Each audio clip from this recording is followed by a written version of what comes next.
બધાને જય શ્રી કૃષ્ણ। તો જો ગાંઠિયા બનાવું છું, આજ વણેલા ગાંઠિયા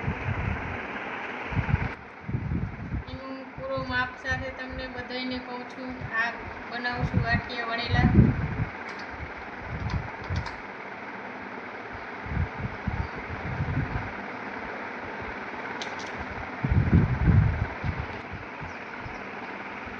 એક કપ ચણાનો લોટ જે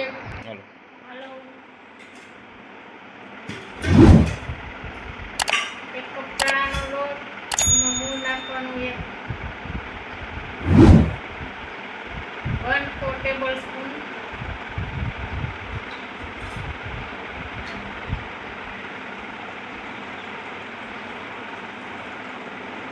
ટેબલસ્પૂન અજમો, તમે ઓછો પણ નાખી શકો।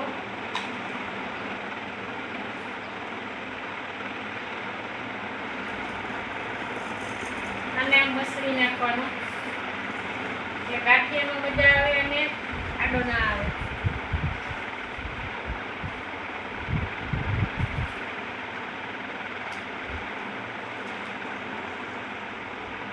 1 ટેબલસ્પૂન મરી દાણા ખાંડીને મેં લીધા છે।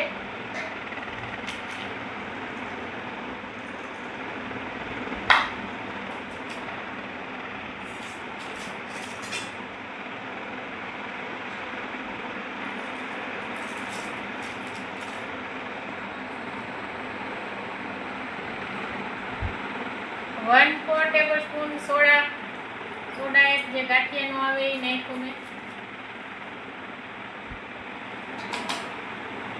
અમે 1 કપનો માપ લીધો છે બધું।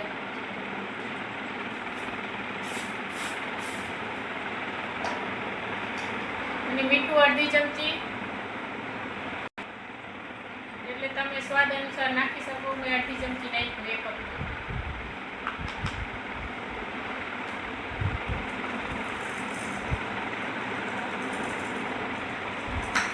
આને બધાને આખું મિક્સ કરી લેવાનું તેલના મૂળ સાથે।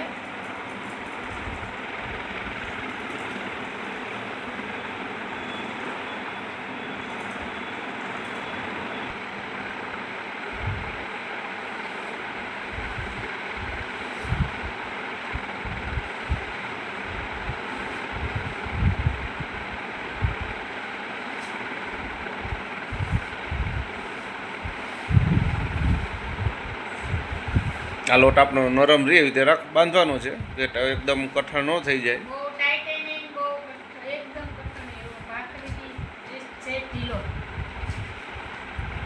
મેં બનાવવાનું ચાલુ કરી દીધું, એક વણાઈ ગયું। પહેલાં આપણે તમારા આવડો મોટો પીંડો લેવાનો, નાનો સરખો।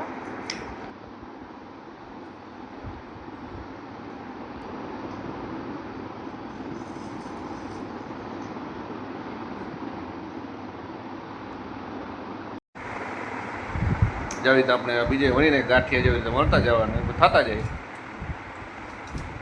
2-4 વાર બનાવશું એટલે એકદમ સરખા આવડી જશે। તમારે બધાને લાકડાની પાટલી જ લેવાની, આમાં લસરી જાય છે, થઈ જશે પણ આમાં વાર લાગશે। તમારે લાકડાની પાટલી લેવાની, ઉતારી દો, આમાં લસરી જાય છે, તમે લાકડાની પાટલી યુઝ કરજો।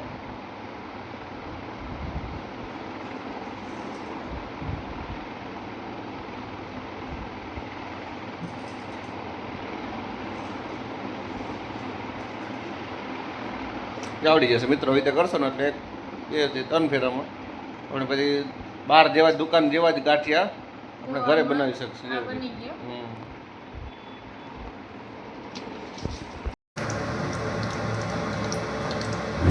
જે આપણે આ ગાંઠિયા બધા હવે ખરીદ નાખ્યા હતા, હવે એને આપણે તરવા માટે મૂકી દીધા છે।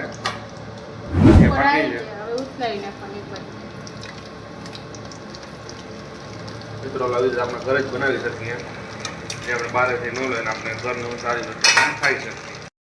મિત્રો તો આપણા ગાંઠિયા તૈયાર થઈ ગયા છે। હવે આપણે જે ઘરે બનાવ્યા હતા જે તમે જોઈ શકો છો। હવે આપણે ચા ને સોસ લઈ લીધો છે એકદમ। તો ચાલો મિત્રો, તમે બી આવી જાઓ। તો મિત્રો અમને વિડીયો તમને કેવો લાગે છે કોમેન્ટ બોક્સમાં જણાવજો। તમારા માટે આવા જ વિડીયો લાવતા રહીશું। ત્યાં સુધી જય શ્રી કૃષ્ણ।